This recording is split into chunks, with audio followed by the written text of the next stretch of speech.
What if the person you least expected changed your life forever? In a mansion filled with luxury, power, and secrets, a billionaire never imagined that love would find him through a humble maid and her genius daughter. This is not just a love story. It's a story of fate, intelligence, jealousy, and unexpected romance, where class, pride, and the heart collide. Sit back, relax, and enjoy this beautiful Nigerian love story. But before we begin, if you love emotional, romantic, and dramatic stories like this, please like this video, subscribe to the channel, and turn on the notification bell so you never miss another sweet, spicy, and unforgettable story. Your support keeps these stories coming. Emeka Okorie had everything money could buy. The mansion stood proudly in Lekki Phase 1, guarded by tall electric gates and trimmed hedges that looked like they had never known dust. Inside, the house glowed with quiet wealth. Polished marble floors, Italian leather sofas, gold-accented mirrors, and a crystal chandelier that caught the light like frozen rain. Yet for all its beauty, the house felt empty. Emeka loosened his tie as he stepped in one evening, his footsteps echoing faintly against the walls. Another long day, another meeting, another headache. Then he smelled it. Something warm, something familiar. Pepper, onions, spices dancing softly in hot oil. He paused. For the first time that day, his shoulders relaxed. "What is that smell?" he murmured. From the kitchen came the gentle clatter of pots and the low hum of a woman singing under her breath. An old Yoruba tune, soft and steady. Kemi stood by the stove, stirring egusi soup with careful attention, sweat dotting her forehead, but her movements calm and practiced. She worked as if the kitchen belonged to her. 7-year-old Fumi sat at the dining counter nearby, legs swinging freely, a notebook open in front of her. Numbers filled the page, rows of calculations far beyond a child's level. She paused occasionally to ask a question, and Kemi answered without even turning. "Mummy, if you add two negatives, why is it still negative?" "Because they're both pulling in the same direction," Kemi replied gently. Emeka stopped walking. He hadn't realized he was standing there until Fumi looked up. "Good evening, Uncle," the girl said brightly.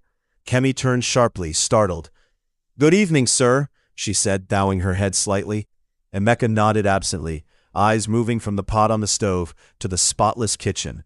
"It smells nice," he said. Kemi smiled faintly. "Thank you, sir." He walked away, but the smell followed him, into his bedroom, into his thoughts. Later that night, Emeka stood in his room, staring around slowly. The bed was perfectly made, his clothes arranged neatly, even his wristwatch sat at the exact angle he preferred. He frowned, not in irritation, but in surprise. He had lived in this mansion for years, yet tonight it felt different.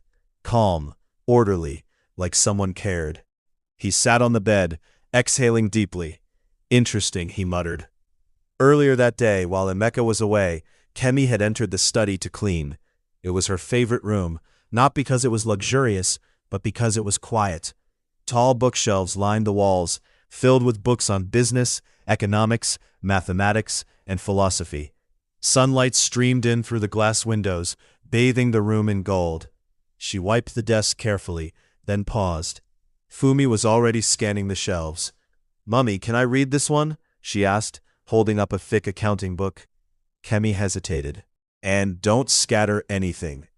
Fumi smiled and climbed onto the leather chair like it was a throne. As Kemi worked, Fumi slipped pages quickly, her eyes dancing over numbers and charts like they were familiar friends. "These numbers are wrong," she murmured. Kemi chuckled.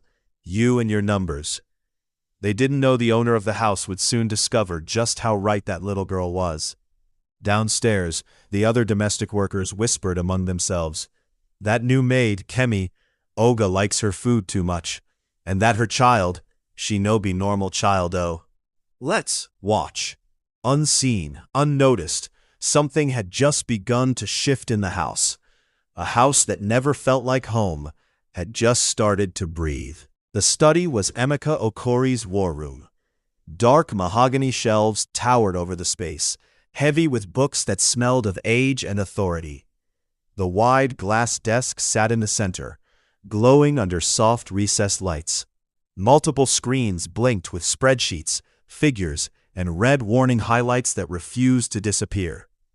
Emeka sat hunched forward, jacket tossed aside, sleeves rolled up, fingers running through his hair for the 100th time. The numbers were wrong. They had been wrong all morning. He had called 2 senior accountants, then 3, then an external auditing firm. Every explanation sounded polished and useless. "How can billions just disappear into thin air?" he snapped, slamming his palm lightly on the desk. The figures should align. They always did. But today, no matter how he recalculated, something was missing. Or worse, something had been moved. That was when the door opened quietly. Kemi stepped in, holding her cleaning supplies. Fumi followed behind her, clutching a small notebook to her chest. "Good afternoon, sir," Kemi said softly. No response. Emeka was already typing again, eyes fixed on the screen like it had personally offended him. They waited. "Good afternoon, sir," Kemi tried again. Emeka looked up sharply, irritation flashing across his face. "Why are you disturbing me?" he snapped. "Can't you see I'm working? This accounting issue is giving me serious headache." Kemi froze. "I'm sorry, sir," she said quickly. "I didn't know." "Of course you didn't know," he cut in. "I have professionals working on this, and even they are confused." She lowered her head. "I wish I could help." Emeka laughed bitterly. "Help?" He shook his head. "What exactly can you do? This is accounting, real work, not cleaning and cooking." The words landed harder than he intended. Kemi swallowed. "Nothing, sir." Before Emeka could turn back to his screen, a small, confident voice broke the tension. "I can fix it." The room went still. Emeka blinked. Slowly he looked past Kemi to the little girl standing behind her, eyes bright, posture relaxed, completely unbothered. "Little girl," he said with a tired smile, "this is not child's play." Fumi adjusted her glasses. "Uncle, don't be surprised by what I can do." Kemi's heart nearly stopped. "Fumi," she whispered, "please."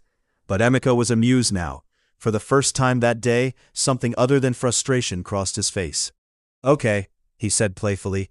"If you can solve this accounting problem, I will marry your mother." Kemi gasped. "Sir, please."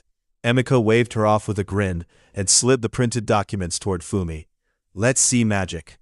Fumi stepped forward, climbed onto the levered chair, and spread the papers across the desk. 1 minute passed, then another. Her finger traced down the columns slowly. Emeka chuckled to himself and leaned back. Then Fumi spoke. "This figure here doesn't match the source data," she said calmly. Emeka frowned. "And because of that," she continued, "it affects everything that follows. See the pattern?" She pointed again. "There's missing data at the beginning of the calculation. That usually means intentional removal." The room tilted. Emeka straightened. "Intentional?" he repeated.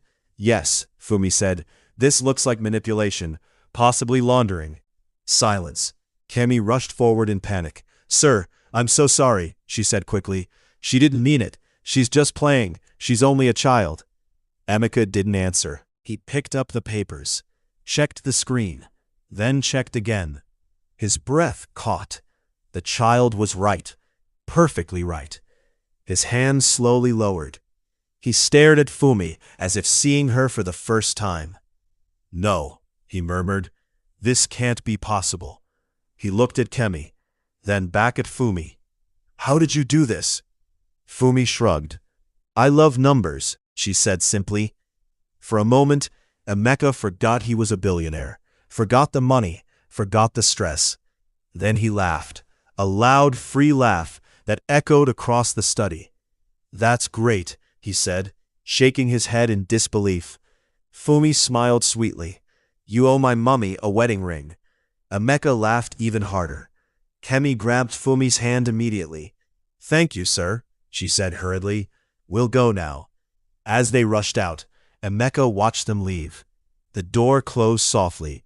And for the first time in years, Emeka Okorie felt something stir in his chest. Not attraction, not desire, something deeper, respect and curiosity. Down the hallway, Kemi's heart pounded. She had no idea that the moment her daughter touched those numbers, their lives had changed forever. The next morning, Emeka Okorie did not sleep well. For a man who owned half of Lekki's skyline, sleep was usually easy. His bed was soft, his air conditioning perfect, his life controlled. But that night, his mind refused to rest. A 7-year-old girl had just done what his professional accountants could not. And the way she had said it so innocently. "You owe my mummy a wedding ring." Emeka chuckled to himself in the dark. That child was dangerous. Not because she was rude, because she was brilliant. And because her mother had stood there quietly, humble, respectful, yet strong enough to raise such a child. He turned on his bed. "Interesting," he murmured. The arrests. By mid-morning, Emeka was already in action. The documents Fumi corrected were sent straight to his private investigative team, and within 24 hours, the truth exploded. 2 accountants, 1 office manager, and an external auditor, all involved in laundering millions through manipulated records. When the police vans pulled up at Emeka's company headquarters, even his enemies were shocked. By evening, the culprits were arrested. The headache was gone. But something else remained. The image of Kemi in his kitchen, the smell of her food, the calmness she brought into his chaotic world, and the laughter of her daughter. The early return. That afternoon, Kemi was in the kitchen preparing lunch. The mansion kitchen was massive, built with stainless steel counters, modern cabinets, and appliances that looked too expensive to touch. Kemi, however, moved through it naturally. She was stirring stew when she heard footsteps. Heavy, confident, she turned and froze. Emeka was standing there. At 2 p.m., home early. "Sir," she said quickly, wiping her hands. Emeka smiled. Not his usual business smile, a real one. "Kemi, my wife." The spoon almost fell from her hand. "Ah," she exclaimed. "Sir, wife? Please don't start." Emeka walked closer, relaxed. "Why not? Didn't your daughter already arrange my marriage yesterday?" Kemi's face turned red. "Sir, she is a child. She was joking." "But she was correct," Emeka replied smoothly. "And I always reward excellence." Kemi scoffed nervously. "Reward? Is marriage now reward?" Emeka leaned against the counter. "For me it might be." Kemi shook her head. "Sir, you have a girlfriend." Emeka waved his hand like it was dust. "Vanessa is not my wife. Your parents will choose for you." "Nobody chooses wife for Emeka Okorie," he said firmly. Kemi stared at him. This man was joking too much. Or maybe he wasn't. She quickly returned to her cooking. "Please, sir, go and rest." Emeka laughed softly. "My wife is ordering me around already. I am not your wife. Yet." Kemi spun. "Sir." Emeka raised both hands innocently.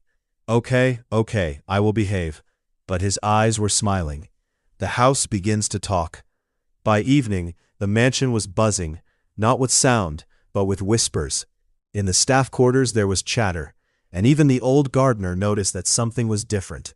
The workers gathered like bees. Olga came back early today, and he went straight to kitchen. "Kitchen K, that place is for staff, oh," one maid hissed. "It's because of that Kemi," another scoffed. "She thinks she is special because her daughter is genius." The head housekeeper, Mama Nkechi, narrowed her eyes. "Watch yourselves. Olga does not joke with anybody. But this one, Jealousy was beginning to grow roots. Fumi and the Billionaire. Later that night, Emeka walked toward the maid quarters. The security guards were shocked. A billionaire stepping into staff housing? But Emeka didn't care. He knocked gently. Fumi opened the door with excitement. "Uncle!" "My accountant," Emeka corrected playfully. Fumi giggled. "Did they catch the bad people?" Emeka crouched to her level. "They did. Because of you." Fumi nodded like it was normal. "Numbers don't lie." Emeka laughed. "Come, let's play a game." He brought her back into the main house, into his luxurious study. They played chess. Fumi won. Twice. Emeka stared at the board in disbelief. "This is cheating." "Uncle, you are just not smart," Fumi replied bluntly. Emeka gasped dramatically. "Ah, see insult." Fumi smiled innocently. "You need more practice." Emeka laughed until his stomach hurt. And Kemi, standing at the doorway watching, felt something strange. A warmth. A softness. Emeka Okorie looked happy. The feelings begin. That night, after Fumi returned to her room, Emeka sat alone in his study. The house was quiet. But for the first time, it wasn't lonely. He realized something frightening. He liked having them around. Not as staff, not as charity, but as family. He leaned back, staring at the ceiling. "What is happening to me?" he whispered. The next day started peacefully. Too peacefully. The kind of calm that always came before a storm. Kemi was in the living room, arranging fresh flowers in a crystal vase. The mansion was spotless. The air smelled faintly of lavender and furniture polish, and soft piano music floated through the speakers. Fumi sat cross-legged on the rug nearby, scribbling equations into her notebook like it was homework. Emeka walked down the stairs in a fitted navy lounge set, phone pressed to his ear. "No," he said firmly. "Freeze all accounts until further notice. I want full transparency." He ended the call and glanced at Kemi. His lips curved. "Good morning, my wife." Kemi sighed without looking up. "Good morning, sir. Please stop that." "Stop what? Calling you what you are?" She turned sharply. "Sir, I am not." "Yet," Emeka added smoothly, walking past. Kemi muttered under her breath, "This man has completely lost it." Fumi looked up innocently. "Mummy, Uncle is just speaking the truth." "Fumi," Kemi whispered sharply. Emeka laughed as he entered his study. The staff's bitter eyes. From the hallway 2 maids watched. Ngozi, tall and sharp-tongued, narrowed her eyes. "Look at her, as if she owns the house." The younger one, Bisi, scoffed. "Oga is always smiling around her these days." Ngozi leaned closer. "And that child, always in Oga's study." Bisi shook her head. "It's not ordinary." Ngozi's lips curled. "No maid enters a billionaire's heart without war." They exchanged a look. Jealousy had become a language in the mansion. Vanessa receives the news. Across town, Vanessa Okafor sat in her penthouse apartment, nails freshly done, designer robe wrapped around her body like royalty. Her phone buzzed again. Another message. "Madame, Oga took the maid and her child to the study yesterday. He was laughing." Vanessa's face tightened. "Laughing? Emeka? The man who barely laughed at her jokes?" She sat upright. "A maid," she whispered. Her assistant approached carefully. "Ma'am, your spa appointment. Cancel it." Vanessa stood. Her eyes were cold. "Prepare my car." The arrival. That evening, the mansion gates opened slowly. A black Range Rover rolled in like a predator. The staff stiffened immediately. They knew that car. "Madame Vanessa is here." Ngozi's eyes gleamed. Finally. Kemi in the kitchen heard the sudden tension. She peeked through the hallway, and her heart sank. A tall woman stepped inside as if she owned the air itself. Vanessa. She wore a fitted red dress, heels sharp enough to cut pride, hair flawless, perfume heavy with dominance. She removed her sunglasses slowly. "Good evening," she said. Nobody breathed. Then her eyes landed on Kemi, the maid in simple uniform, holding a dish towel. Vanessa's lips parted slightly. "So this is her." Kemi swallowed hard. "Good evening, ma'am."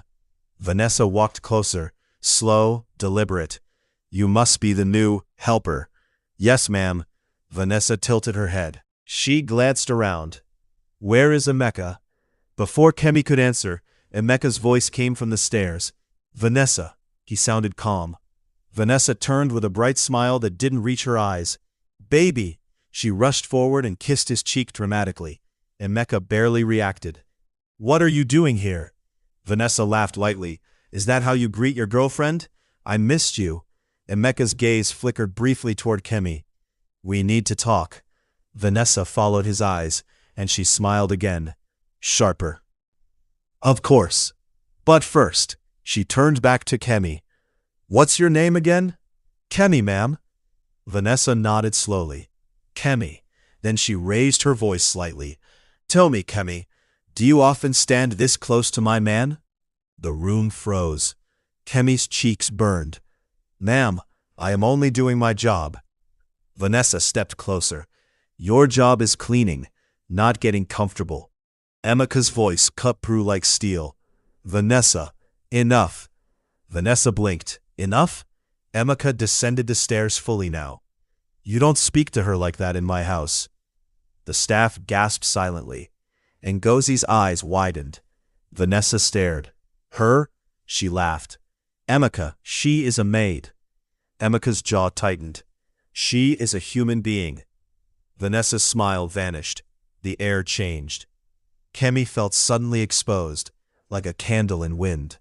Vanessa leaned in closer to Emika. "So that's what this is about." Emika didn't answer. Vanessa's eyes slid toward the hallway, and that was when she saw Fumi. The child stood quietly, observing. Vanessa frowned. "And who is that?" Kemi stepped forward quickly. "My daughter, ma'am." Vanessa's brows rose. "You brought a child into this house too?" Before Kemi could reply, Fumi spoke calmly. "Uncle said I can stay." Vanessa's head snapped. "Uncle?" Emika's voice was firm. "Fumi, go to your room." Fumi hesitated, then nodded and walked away. Vanessa watched her go, then turned back slowly. "So now you have a maid, and her child, living comfortably here." Her voice dropped. "Do you know what people will say?" Emika stepped closer. "I don't care what people say." Vanessa's eyes flashed dangerously. "But I care." Silence. Then Vanessa smiled again. A cruel, controlled smile. "Fine." She picked up her handbag. "Enjoy your new family." She walked toward the door, heels clicking like gunshots. Before leaving, she turned back one last time. Her eyes locked on Kemi. "This is not over." Then she was gone. After the fire, the house remained silent. The staff scattered like ants. Kemi stood trembling, hands clenched. Emika exhaled slowly. "Kemi." She shook her head quickly. "Sir, please, I don't want trouble." Emika stepped closer. "You are not the trouble." Kemi's voice cracked. "I am just a maid." Emika's eyes softened. "No." He paused. "You are the peace I didn't know I needed." Kemi looked up, stunned. The air between them shifted. Something deeper than teasing. Something real. Somewhere in the shadows of the staff quarters, Ngozi whispered, "War has started." The mansion did not sleep that night. Not because of noise, but because of tension. After Vanessa's dramatic exit, the walls of Emeka Okorie's home seemed to hold their breath. Even the chandeliers looked colder, the marble floors less welcoming. Kemi lay awake in the maid quarters, staring at the ceiling, her heart racing like she had committed a crime. She wasn't supposed to be here. She wasn't supposed to matter. And yet, Vanessa's words echoed in her mind. This is not over. Kemi hugged herself tightly. God, what have I entered? Across the mansion, Emeka sat alone in his study, a glass of wine untouched beside him. He wasn't thinking about Vanessa. He was thinking about Kemi's trembling voice. "I don't want trouble." And the way his chest tightened when she said, "I am just a maid." Emeka clenched his jaw. "No," he whispered, "you are not." The staff's new mission. By morning, the domestic staff had formed invisible sides. In the laundry room, Ngozi folded bedsheets aggressively while whispering to Bisi. "Did you see how Oga defended her?" Bisi nodded. Madame Vanessa almost fainted. Ngozi scoffed. "That maid is doing jazz." "But her child is really smart." Ngozi slammed the basket down. "Smart or not, she is still staff. Vanessa is society. Emeka cannot disgrace himself." Bisi hesitated. "So what are we going to do?" Ngozi's eyes darkened. "We open Oga's eyes." The first trap. Later that afternoon, Kemi was cleaning the living room when Mama Nkechi called her. "Kemi, come and help in the kitchen. We have visitors coming." Kemi nodded quickly. "Yes, Ma." She entered the kitchen unaware that Ngozi was watching. On the counter sat a tray of expensive crystal glasses. Ngozi's lips curled. As Kemi reached for the tray, Ngozi accidentally bumped into her. The tray slipped. Crash. Crystal shattered across the floor like ice. Everyone froze. Mama Nkechi rushed in. Jesus, Kemi. Kemi's face drained. Ma, I'm sorry. Someone pushed.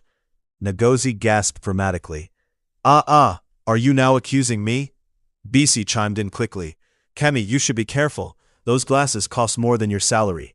The words stung. Kemi knelt immediately. Please, I will clean it. I didn't mean.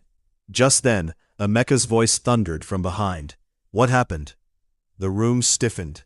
Mama Nkechi bowed slightly. Sir, the glasses broke. Emeka's eyes went to the shattered pieces, then to Kemi kneeling, then to Ngozi standing too straight. His gaze sharpened. Did she break them? Ngozi answered quickly. Yes, sir, she was careless. Kemi looked up, eyes wide. Sir, Emeka raised a hand. Enough. He stepped closer. Everyone held their breath. Then he said calmly, It's just glass. Clean it up. Ngozi blinked. Mama Nkechi blinked. Kemi blinked. Emeka turned and walked away, but as he passed Kemi, his voice softened. Don't let them intimidate you. Kemi's throat tightened. Kemi's fear. That evening, Kemi knocked gently on Emeka's study door. Come in. She entered slowly, hands clasped. Emeka looked up. Kemi. She swallowed. Sir, please, I want to talk. Emeka leaned back. Go ahead. Kemi's voice trembled. Your girlfriend, she hates me. The staff, they are watching me. I don't want problems. Emeka's eyes softened. I know. Kemi shook her head. Sir, I am not part of your world. Emeka stood. Slowly, he walked closer. That is the problem. Kemi frowned. Problem? My world is full of noise, he said quietly. Money. Pretenders. People like Vanessa. He paused. But you are peace. Kemi's breath caught. Sir. Emeka stepped even closer. Do you know how long it has been since someone cared about my home? Not my money. My home. Kemi looked away quickly. I'm only doing my job. Emeka's voice dropped. No. You are doing more. Silence. Kemi's heart pounded. Emeka lifted his hands slowly, hesitating near her face. Tell me to stop. Kemi couldn't speak. He brushed her cheek gently. Kemi. Her eyes met his. And in that moment, the teasing was gone. Only truth remained. Emeka leaned in. Their lips met briefly. Soft. Careful. A kiss filled with emotion rather than hunger. Kemi pulled back immediately, shocked. Sir. Emeka's voice was rough. I'm sorry. I couldn't pretend anymore. Kemi's chest rose and fell quickly. This is dangerous. Emeka nodded. Yes. He smiled faintly. But I don't want safe anymore. Vanessa's next move. Across town, Vanessa sat with her closest friend, Ifoma, swirling wine angrily. He defended her. A maid. Ifoma raised an eyebrow. Are you sure it's serious? Vanessa's eyes were cold. It's serious enough. She leaned forward. If Emeka wants to disgrace me, then I will destroy that girl first. Ifoma hesitated. Vanessa. Vanessa smiled. Not sweetly, but dangerously. I will remind her that maids don't become madams. Fumi's warning. That night, Fumi looked up at her mother quietly. Mummy, that auntie is wicked. Kemi froze. Fumi, don't talk like that. Fumi's eyes were serious. Numbers don't lie, and people don't hide hatred well. Kemi's heart sank. The child was right. War had truly begun. If you love emotional, romantic, and dramatic stories like this, please like this video, subscribe to the channel, and turn on the notification bell so you never miss another sweet, spicy, and unforgettable story. Your support keeps these stories coming.